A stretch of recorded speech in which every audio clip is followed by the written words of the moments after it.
আমরা ওয়েদারের কারণে আমাদের একটু সকাল সকাল আসতে হয়েছে, কারণ এরপরে দুটোর পর থেকে ঝড় বৃষ্টি হওয়ার সম্ভাবনা আছে আমাদের রুটে। তাই আমরা আগামীকাল ছুটিতে যাব। ওখানে বিডিও অফিসে যারা আমার সাথে দেখা করতে চান, তারা যাদের মানে ক্ষতিগ্রস্ত হয়েছে বা কিছু, তারা আমার সাথে কথা বলতে পারেন। সেটা পুলিশ অ্যারেঞ্জমেন্ট করে নিচ্ছে, অ্যাডমিনিস্ট্রেশন। আমি ওই মিটিংটা করার পরে আমি ওদের বাড়িতেও যেতাম, কিন্তু যেহেতু বিজেপি ওদের দুজনকে সরিয়ে নিয়ে গেছেন, বিজেপির বোঝা উচিত সাম্প্রদায়িক দাঙ্গা যারা করে তাদের আমরা ক্রিমিনাল বলি, তাদের আমরা কোনো ধর্ম বর্ণ জাতি হিসেবে বিচার করি না। এবং পুলিশের গুলিতেও একজন মারা গেছে, 3 জন। তাছাড়াও আমি কালকে তেহট্টে যে আর্মি মারা গেছেন তার পরিবারকেও ডেকেছি, ছুটিতে আসবে। আমি আপনাদের পরিষ্কার বলছি, সাম্প্রতিক সিচুয়েশন নিয়ে আমি এমএলএদের সকলে হিন্দু মুসলিম বোথ সাইডের আমি ওপিনিয়ন শুনলাম। আমার সাথে আমার চিফ সেক্রেটারি মনোজ পন্ত ছিলেন, রাজীব ডিজি ছিলেন এবং আমাদের ডিএম ছিলেন, আরও অনেকেই ছিলেন, জেলা পরিষদের সভাধিপতি সহ। আমরা সাম্প্রতিক পরিস্থিতি নিয়ে একটা আলোচনা করলাম। আর এই জেলায় আমি দেখছি বহিরাগত কিছু লোক এসে ধর্মের নামে বিধর্ম কথাবার্তা বলে, আমি কোনো কমিউনিটিকে এর জন্য দোষ দেব না। কয়েকজন ধর্মীয় নেতা সেজেছেন যারা যখনই পালে বাঘ পড়ে, পালে বাঘ না পড়লেও তারা বাঘ বাঘ করে চিৎকার করে রাজনৈতিক ফয়দা নেয় এবং তারাই কিন্তু দাঙ্গা ঘটিয়ে সবচেয়ে আগে পালিয়ে যায়। এই শত্রুদের গৃহশত্রু, মানে যারা জেলার শত্রু, বাংলার শত্রু, আমি কাউকে শত্রু বলে মনে করি না, সবাই আমার মিত্র, কিন্তু দাঙ্গা যারা লাগায় তাদের আমি মিত্র বলে মনে করি না। পরিষ্কার কথা হচ্ছে, মুর্শিদাবাদ জেলার একটা ইতিহাস আছে, সংস্কৃতি আছে। একসময় মুর্শিদাবাদ জেলা আপনারা জানেন বাংলার রাজধানী ছিল। মুর্শিদাবাদ জেলাকে কেন্দ্র করে এবং যে দুটো পার্টে মাত্র 2টো ওয়ার্ডে গন্ডগোল হয়েছে, সেটাও কারা করিয়েছেন প্ল্যান করে, কি করে করিয়েছেন, কিভাবে করিয়েছেন, আমি এই কটা দিন ধরে অনেক ক্রস চেক করেছি, রেকর্ডও করেছি। আপনারা অনেকে গদি media, sorry to say the word, এটা আমি বলি না, সব লোক বলে, যা খাইয়ে দিচ্ছেন আপনারা তাই খাচ্ছেন, কিন্তু সেটাকে বদ হজম হচ্ছে, সেটা হজম হচ্ছে না। এটা কিন্তু মানুষে মানুষে বিভাজন হচ্ছে। 2-3টে লোক আছে যারা এই গন্ডগোল পাকাচ্ছে, তারা নাকি বিরাট বিরাট ধর্ম নেতা, মানে ধর্মের নামে বিধর্মী নেতা, অনেক বড় বড় কথা বলেন। আর আর্থিক উৎস আমার মনে হয় বিজেপির নেতাদের জিজ্ঞেস করবেন, তারাই বলে দেবে। আমি পরিষ্কার বলছি, এর টোটাল সত্য তথ্য। আর কিছুটা আমার বাকি আছে, পেয়ে গেলে প্রেসের সামনে আসবে। কারা করেছে, কিভাবে প্ল্যান করে করেছে। আমি নিজে হিন্দু নই, আমি নিজেও তো হিন্দু পরিবারের মেম্বার, তো আমি কেন হিন্দু মুসলমান করব? কিন্তু আমি যখন চেয়ারে থাকি বা কোনো রাজনীতি করি বা কোনো সংগঠনে থাকি, আমার কাছে হিন্দু মুসলমান শিখ খ্রিস্টান জৈন ঈসাই পারসিক সবাই সমান। আমি চাই না কোনো সম্প্রদায়ের লোক বাংলায় কোনোভাবে আক্রান্ত হোক। চক্রান্ত করে এত ভয় কিসের? তোমরা তো ঘুরে গেছো, ঘটনা ঘটার পরের দিনই মানবাধিকার কমিশন চলে এলো। কই মণিপুরে তো যায়নি, 2 বছর ধরে গন্ডগোল হয়েছে। ইউপিতে তো যায়নি, রাজস্থানে তো যায়নি, উড়িষ্যায় তো যায়নি, বিহারে তো যায়নি, দিল্লিতে দাঙ্গায় এত লোক মারা গেছে, একবারও তো যায়নি। হঠাৎ কি হলো? পরের দিনই, ঠিক নোটবন্দির পরের দিন পেটিএমের অ্যাডভার্টাইজমেন্ট বেড়েছিল, দেখেছেন? যদি আগের থেকে ঠিক না করা থাকতো তাহলে ভোরবেলায় বেরোলো কি করে, রাত 8টায় ডিক্লেয়ার করে। সেই রকম মনে রাখবেন যে একেবারে প্ল্যান করে এই ঘটনা ঘটানো হয়েছে এবং যারা এই ঘটনায় পরিচিত হয়েছেন, প্রভোক্ট হয়েছেন এবং একটা কমিউনিটি আর একটা কমিউনিটির উপর ঝাঁপিয়েছেন, তাদের আমি বলবো এসব কিন্তু বাংলা সহ্য করবেন না। আমি কারো বিরুদ্ধে নই, কিন্তু আমি দাঙ্গার বিরুদ্ধে, আমি চক্রান্তের বিরুদ্ধে, আমি ষড়যন্ত্রের বিরুদ্ধে। মমতা ব্যানার্জি মাকারি বাড়ি স্কাই ওয়াক করলে তখন কোয়েশ্চেন হয় না? মমতা ব্যানার্জি দক্ষিণেশ্বর মন্দিরে স্কাই ওয়াক করলে তখন কোয়েশ্চেন হয় না? মমতা ব্যানার্জি দুর্গাপুজো করলে তখন কোয়েশ্চেন হয় না? মমতা ব্যানার্জি কালী পুজো করলে তখন কোয়েশ্চেন হয় না? জগন্নাথ ধামটা খুব গায়ে লেগেছে না? বলা হচ্ছে আমি নাকি নিম গাছও চুরি করেছি। আরে আমার বাড়িতেই তো 4টে নিম গাছ আছে, কটা দরকার জিজ্ঞেস করুন। আমাদের চুরি করতে হয় না। চুরি বিদ্যা ভয়ঙ্করী যদি যে পরে ধরা। যারা চোর, মাদার অফ থিপস আর সাউথস মোস্ট। চোরের মায়ের বড় গলা, চোর কি মায় জোরসে বলে। তুমি যদি হিন্দু ধর্মের সমর্থক হও তাহলে তুমি জগন্নাথ ধাম নিয়েও, মমতা ব্যানার্জি নিমকাঠ চুরি করে জগন্নাথ ধাম করেছে, মমতা ব্যানার্জির এই অবস্থা হয়নি। আমাদের মূর্তি তো মার্বেলে ছিল। জগন্নাথ মূর্তি কিনতেও পাওয়া যায়, এটা মাথায় রাখবেন। আমার বাড়িতেও তো আছে, আপনাদের অনেকের বাড়িতেই আছে। ওটা নিয়ে এসছেন দৈত্যপতি, যে জায়গা থেকে বলছে সে জায়গা থেকে নয়। তাকে কাল ডাকা হয়েছিল, আমি শুনেছি। তিনি স্টেট বলে দিয়েছেন, না তোমরা যেটা বলছো সেটা নয়, এটা আমি আমার নিজে অন্য জায়গা থেকে করেছি। আমি শুনেছি তাকে আবার কোয়েশ্চেন করা হয়েছে, তুমি কেন পুজো করতে গেছিলে?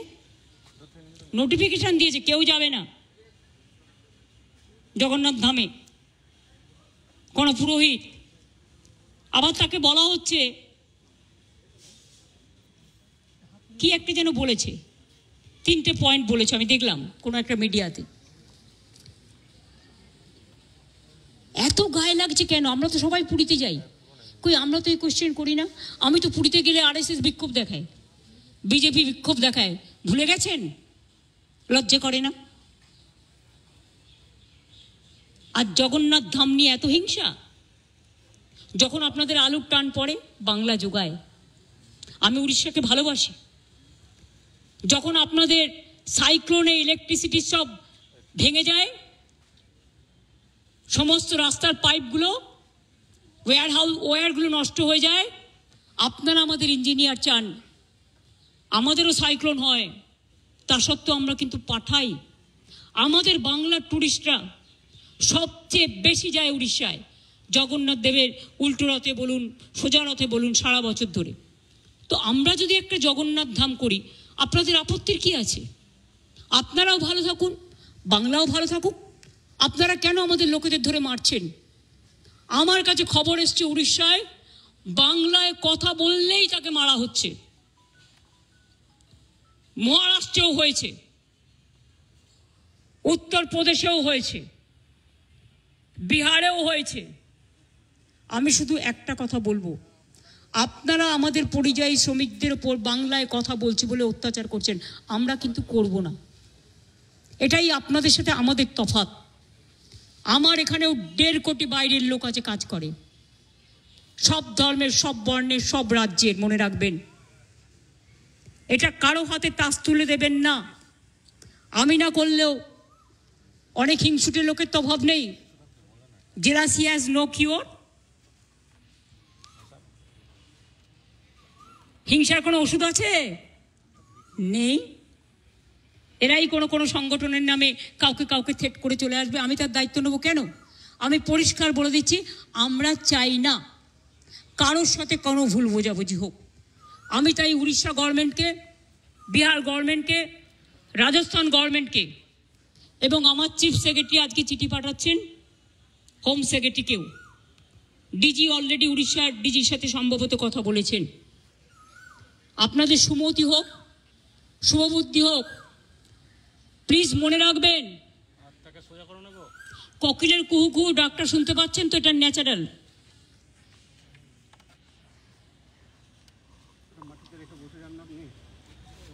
এই ডাক শুনতে আমাদের খুব ভালোবাসি আমরা। কিন্তু কাক আবার কর্কশ কণ্ঠে কিন্তু ডাকে। দার কাকও আছে, চিলও আছে, শকুনিও আছে। শকুনি মামা দয়া করে হবেন না। লাল শাক আর লাউ শাক এক নয়, পরিষ্কার বলছি। আমি নয়, দুটো পরিবারের সাথে দেখা করে 10 লক্ষ টাকা করে আমাদের কমিটমেন্ট ছিল, হাতে তুলে দিয়ে আসতাম। তো আপনারা লুকিয়ে নিয়ে গেলেন কেন? এটা কিডন্যাপিং করে নিয়ে যাওয়া নয়, কাউকে নিয়ে যাওয়া। তাদের দিয়ে কালকে আমাকে খুব গালাগালি দিয়েছেন, দিন না, আমায় গালাগালি দিলে আমার গায়ে ফোসকা পড়বে না। বাট যারা দাঙ্গা করেছেন তারা বুঝে রাখুন, আপনারা করছেন দাঙ্গা আর গালাগালি খাচ্ছি আমি। কেন? আমি কি আপনাদের কাউকে বলেছি কেউ কারো বিরুদ্ধে দাঙ্গা করুন? আর বিএসএফ বা কেন গুলি চালিয়েছিল? বিএসএফ যদি গুলি না চালাতো পরের দিনের ঘটনা ঘটতো না, এটা আমার দৃঢ় বিশ্বাস। এবং যদি আপনারা বলেন দুটো মসজিদের ইমামকে ফোর্স করা হয়েছে, তাহলে এখানে কোনো একটা সেবাশ্রম আছে, আপনারা জানেন তিনি কি করেন, তার কি কীর্তি, তার কি কুকীর্তি, তিনি কিভাবে মানুষকে প্রভোগ করে, বেলডাঙ্গা থেকে শুরু করে একেবারে সুতি ধুলিয়ান সব। আমি কিন্তু প্রত্যেকটা কাজ জানি, আমাকে এত দুর্বল ভাবার কোনো কারণ নেই। এমনকি উনি মাঝে মাঝে রাতে লাইট নিভিয়ে দেন। যখন ওয়াকআপ নিয়ে আন্দোলন হচ্ছিল আমি শুনলাম 48 ঘন্টা লাইট নিভিয়ে রেখেছিলেন। উনি এটা করতে পারেন না, ইটস এ ক্রিমিনাল অফেন্স। অন্ধকার করে দিলে, অন্ধকার করছেন কেন? মুখটাকে ঢুকিয়ে রাখবেন বলে, মুখটাকে লুকিয়ে রাখবেন বলে। অন্ধকার করা যায় না। যদি কোনো কুৎসিত ঘটনা ঘটে সেটা সিসিটিভিতে ওঠে। আপনারা কি লুকাতে চেয়েছিলেন? আমি পরিষ্কার পুলিশকে বলেছি সিআই অফিস ওখান থেকে পাশে সরিয়ে নেবে। উনি তো সেন্ট্রাল প্রোটেকশনে আছেন, থাকুন, ভালো থাকুন, আমার কোনো আপত্তি নেই, আমি কারো ক্ষতি চাই না। ভারত সেবাশ্রম সংঘের দিলীপ মহারাজকে আমি শ্রদ্ধা করি, উনি সেক্রেটারি মহারাজ, উনি সব প্রোগ্রামে আমাদের আসেন। এমনকি জগন্নাথ ধামেও গেছিলেন, লোক পাঠিয়েছিলেন তিনি তার পক্ষ থেকে। তিনি যেতে পারেননি, শরীরটা খারাপ ছিল, মা কালী মন্দিরে এসেছিলেন। আমি যখন গঙ্গাসাগরে যাই, গঙ্গাসাগরের ভারত সেবাশ্রম সংঘ আমাদের খুব সাহায্য করে, আমি প্রতিবার সেখানে যাই। কিন্তু এখানের ব্যাপারটা একটু আলাদা। এখানে গদ্য পদ্য সদ্য অনেক কাহিনী আছে। সেই কাহিনীগুলো আমি প্রেসকে বলবো, আমি বলবো না, আপনারা খুঁজে বের করুন। যদি সত্যি হয় আমি সব মেনে নেব, আর যদি অসত্য হয় তাহলে please don't forget you are also playing a crucial role, and especially you are the media. You are not the BJP purchased media or any political party purchased media. You do your job with efficiency, with responsibility, and of course with humanity and honesty. আমি বিজেপিকে এখনো মনে করি ওরা হচ্ছে ছুপা রুস্তম না ছুপি রুস্তম কি বলে হিন্দিতে, আমার আবার হিন্দি ভুল হলো, সেটা নিয়ে আবার রিল করে। আরে আমি তো হিন্দি ভাষা শিখিনি, ছুপা রুস্তম। তো এখন যদি আমি ওদের জিজ্ঞেস করি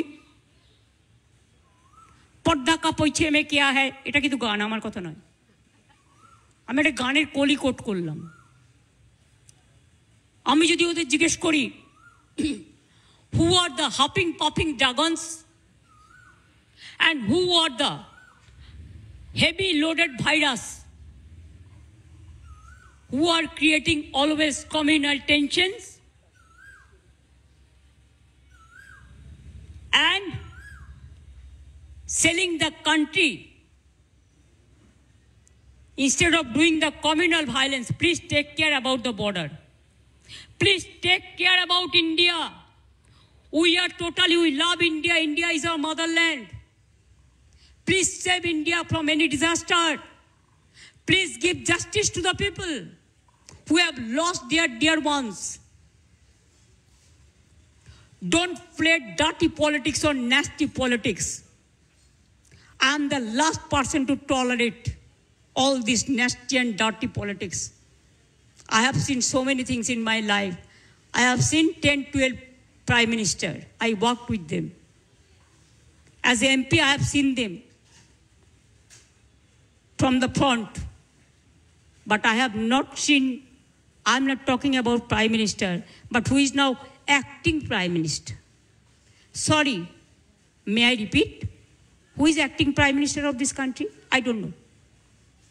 Somebody told me there are some students. So may I ask you, who are? BJP can reply that question. I will tell him, take care for border. Instead of taking care for communal rights and trying to create nuisance or there are so many words, আর কত বলবো? Try to be honest, sincere and responsible and reasonable. When you are in the chair, you cannot divide the people. This may be your one food may be digestible to one, but it may not be digestible to another. এটা স্বামী বিবেকানন্দকে coat করে বললাম, আর কিছু আমার বলার নেই। শান্তি থাক, সম্প্রীতি থাক, সংগতি থাক।